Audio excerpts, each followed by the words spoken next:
नमस्कार साथियों, स्वागत आपका बिहार न्यूज में। चलिए बात करते हैं बिहार की बड़ी खबरों के बारे में, लेकिन उससे पहले अगर आपने चैनल को सब्सक्राइब नहीं किया तो सबसे पहले चैनल को सब्सक्राइब करके बेल नोटिफिकेशन ऑन कर दें, वीडियो को लाइक कर दें ताकि आने वाले जरूरी अपडेट्स आपको सबसे पहले मिलते रहें। तो चलिए बढ़ते हैं खबरों की ओर। एसएससी कांस्टेबल भर्ती को शुक्रवार से शुरू होंगे आवेदन, जानिए आवेदन योग्यता व सिलेबस। यहाँ central armed police force NIA-SSF में कांस्टेबल जनरल ड्यूटी के लिए आवेदन प्रक्रिया 24 नवंबर 2023 यानी शुक्रवार से शुरू होने वाली है। इस संबंध में कर्मचारी चयन आयोग की वेबसाइट ssc.nic.in पर भी SSC GD कांस्टेबल का नोटिफिकेशन जारी किया जाएगा। नोटिफिकेशन जारी होने के साथ ही ऑनलाइन आवेदन भी प्रक्रिया शुरू कर दी जाएगी। SSC GD कांस्टेबल 2024 परीक्षा को लेकर आयोग की ओर से पूर्व जारी की गई एक सूचना के अनुसार ऑनलाइन आवेदन की प्रक्रिया 24 नवंबर से 28 दिसंबर 2023 तक चलेगी। हालांकि नोटिफिकेशन जारी होने के बाद पूरा स्केड्यूल देखने को मिलेगा। इसी के साथ ही आपको एक और महत्वपूर्ण जानकारी दे दें कि इस भर्ती परीक्षा में मान्यता प्राप्त बोर्ड से कक्षा 10वीं यानी मैट्रिक पास अभ्यर्थी आवेदन कर सकेंगे। जीडी कांस्टेबल के लिए आयु सीमा 18 से 23 वर्ष रह सकती है। हालांकि पूरी और सटीक जानकारी नोटिफिकेशन जारी होने के बाद ही पता चल पाएगी। मशरूम की खेती से मालामाल होंगे किसान, बिहार सरकार दे रही है 50% तक का अनुदान, जाने पूरी डिटेल।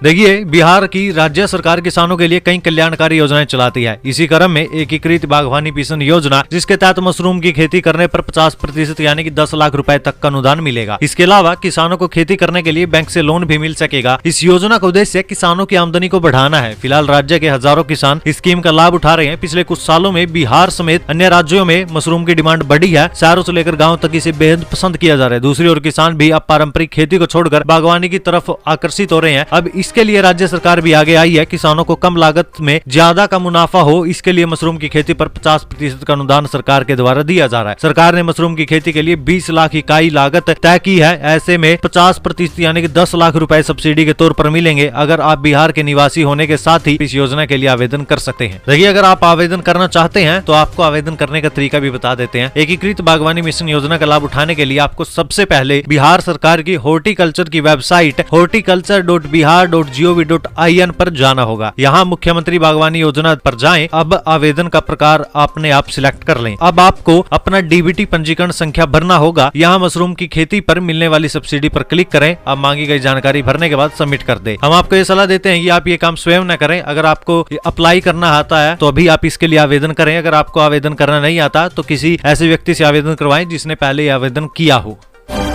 बिहार में आरक्षण बढ़ाने का कानून लागू, राज्यपाल की मंजूरी के बाद गजट जारी।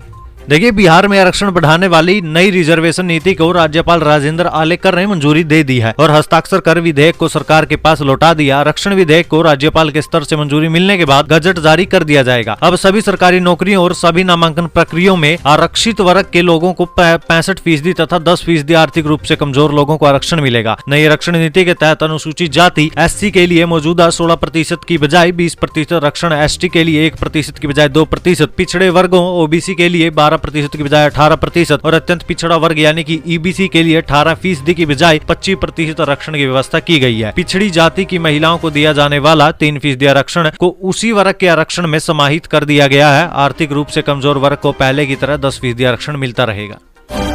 बिहार के इस जिले में 30,000 से ज्यादा बच्चों के स्कूल से नाम कटे हैं। स्कॉलरशिप समेत ये लाभ भी होंगे बंद।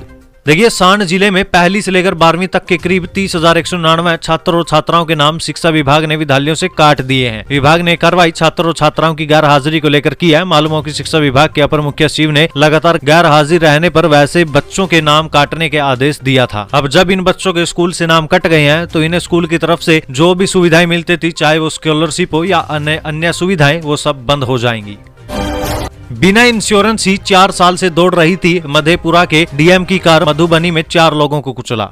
मधेपुरा के डीएम विजय प्रकाश मीणा की कार चला रहे ड्राइवर ने फुलपरास में 4 लोगों को बुरी तरह से कुचल दिया, जिनमें एक मां और उसकी 7 साल की छोटी बच्ची की मौत हो गई, जबकि 2 मजदूर गंभीर रूप से घायल हो गए हैं। हादसे के बाद वहां लोगों की भीड़ जमा हो गई थी। डीएम की कार से कई बैग भी बरामद हुए हैं। वहीं डीएम की जिस गाड़ी से हादसा हुआ है उसे लेकर एक बड़ी जानकारी सामने आई है, जिसे जानकर कोई भी आम इंसान हैरान रह जाएगा। दरअसल मधेपुरा डीएम की गाड़ी का नंबर BR 43E0005 चेक करने पर पता चलता है कि इसका इंश्योरेंस भी फेल हो चुका है। ये इंश्योरेंस 1-2 साल नहीं बल्कि 4 साल से फेल बताया जा रहा है। अब भाई 4 साल से किसी गाड़ी का इंश्योरेंस फेल हो और वो डीएम की गाड़ी और सड़क पर दौड़ रही हो, ये बहुत बड़ी लापरवाही है। सरकारी अस्पतालों से बगैर इलाज 1500 से 2000 मरीज लौटे, डॉक्टरों की पिटाई के खिलाफ ओपीडी बंद होने से संकट। इंडियन मेडिकल एसोसिएशन की ओर से सभी स्वास्थ्य संस्थानों ने कार्य का बहिष्कार किया है। इंडियन मेडिकल एसोसिएशन की बिहार शाखा ने कहा है कि पुलिस की उपस्थिति में डॉक्टर राजेश पासवान के ऊपर जानलेवा हमला हुआ है। पटना में उनका इलाज चल रहा है। इस तरह की घटनाएं बार बार हो रही है। ऐसे में इसके विरोध में मंगलवार को सभी सरकारी स्वास्थ्य संस्थानों में इमरजेंसी कार्य छोड़कर से सभी कार्य ठप रहे। इधर सभी सरकारी अस्पतालों में ओपीडी बाधित होने से करीब 1500 से लेकर 2000 मरीजों को परेशानी का सामना करना पड़ा। मरीज बिना इलाज के ही घर लौट गए। इतना ही नहीं, पूर्णिया, कटिहार समेत कई जिलों में प्राइवेट अस्पताल बंद रहने से मरीजों को परेशानी का सामना करना पड़ा।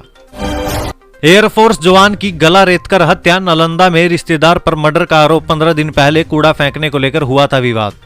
नालंदा में मंगलवार को एयरफोर्स जवान रंजीत कुमार की गला रेतकर हत्या कर दी गई है। रंजीत दिल्ली में एयरफोर्स में टेक्नीशियन के पद पर कार्यरत थे। छठ पर्व में छुट्टी लेकर गांव आए थे। मामला रोही थाना क्षेत्र के इमामगंज गांव का है। घटना के बाद परिजन और स्थानीय लोग रंजीत को आनंद फरन में सदर अस्पताल भी लेकर पहुंचे थे, जहां डॉक्टरों ने उसे मृत घोषित कर दिया। हालांकि परिजनों को लग रहा है कि रंजीत अभी जिंदा, इसलिए शव को लेकर किसी दूसरे अस्पताल भी चले गए। किस अस्पताल में लेकर गए थे ये तो फिलहाल अभी पता नहीं चला। घटना के संबंध में मृतक रंजीत के बड़े भाई धर्मवीर कुमार ने बताया कि 15 दिन पहले उसके रहने वाले रिश्तेदार से कूड़ा फेंकने को लेकर विवाद हुआ था। उस समय भी थाने में शिकायत थी, लेकिन दोनों पक्षों के बीच समझौता हो गया था। धर्मवीर ने बताया कि रंजीत मंगलवार को घर में अकेला था। इसी दौरान रिश्तेदार ने उसकी गर्दन रेत कर हत्या कर दी। वारदात के बाद वह मौके से फरार हो गया है। उन्होंने कहा कि परिवार के बाकी लोग बाजार गए हुए थे। बीपीएससी का सर्वर मेंटेनेंस के बाद हुआ चालू। शिक्षक अभ्यर्थी अब कर सकते हैं अप्लाई। 36 घंटे तक बंद रहा सर्वर। बीपीएससी का सर्वर मेंटेनेंस के कारण 18 नवंबर से लेकर 20 नवंबर के बीच बंद था, जिसके कारण से अभ्यर्थी ना ही शिक्षक भर्ती परीक्षा के लिए आवेदन कर पा रहे थे और न ही किसी भी परीक्षा का एडमिट कार्ड डाउनलोड कर पा रहे थे। मेंटेनेंस के बाद वापस से सर्वर कल से चालू हो चुका है। शिक्षक भर्ती परीक्षा फेज 2 में शुक्रवार शाम तक मध्य माध्यमिक और उच्च स्तरीय माध्यमिक शिक्षा श्रेणी में लगभग 6 लाख के करीब अभ्यर्थियों ने अपना रजिस्ट्रेशन करवा लिया है। वहीं 3.46 लाख अभ्यर्थियों ने अपना आवेदन फार्म भी कर दिया था। इनके अतिरिक्त प्राथमिक शिक्षकों के लिए 13,085 अभ्यर्थियों ने अपना रजिस्ट्रेशन करवाया है। बीपीएससी का सर्वर मेंटेनेंस के कारण 18 नवंबर की रात 8 बजे से लेकर 20 नवंबर की रात 8 बजे तक यानी 36 घंटे तक बंद रहा। इसके कारण दूसरे चरण की प्राथमिक शिक्षकों की नियुक्ति के लिए रजिस्ट्रेशन शुल्क भुगतान और आवेदन की प्रक्रिया बंद रही, जबकि मध्य माध्यमिक और उच्च स्तरीय माध्यमिक शिक्षकों के लिए ऑनलाइन आवेदन की प्रक्रिया भी बंद रही। इसके साथ ही इस अवधि के दौरान अभ्यर्थी 32वीं न्यायिक सेवा मुख्य प्रतियोगिता परीक्षा का एडमिट कार्ड भी डाउनलोड नहीं कर पा रहे थे। मृतक के परिजनों को मुआवजा न मिला तो होगा आंदोलन। जहरीली शराब से मौत मामले में अल्टीमेटम। पीड़ितों से मिले नेता प्रतिपक्ष विजय सिन्हा।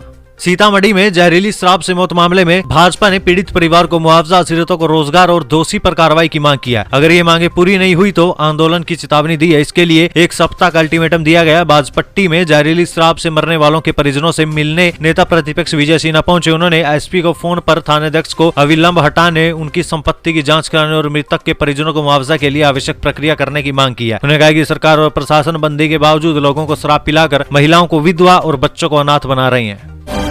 बिहार के 38 जिलों में शुष्क बना रहेगा मौसम। सुबह से ज्यादातर जिलों में छाएगा कोहरा। तापमान में बदलाव नहीं। छठ पूजा के बाद मौसम का रुख बदलने लगा है। ज्यादातर जिलों में अब सुबह से धुंध छाने लगी है, लेकिन ठंड का असर अभी भी पूरे तरीके से नहीं बना है। मौसम विभाग के अनुसार अगले 24 घंटे के दौरान राज्य के अधिकांश हिस्सों में हल्के स्तर पर कोहरा छाया रहेगा। अधिकतम और न्यूनतम तापमान में कोई विशेष बदलाव तो नहीं होगा। पिछले 24 घंटे के दौरान राज्य भर में आमतौर पर मौसम शुष्क बना रहा। अधिकांश हिस्सों में सुबह के समय धुंध छाई रही। इस बीच सर्वाधिक अधिकतम तापमान 33 डिग्री सेल्सियस मोतिहारी में और सबसे कम न्यूनतम तापमान 15.4 डिग्री सेल्सियस गया में दर्ज किया गया। साथ ही राज्य का औसत अधिकतम तापमान 29.9 डिग्री सेल्सियस और औसत न्यूनतम तापमान 17.3 डिग्री सेल्सियस रहा।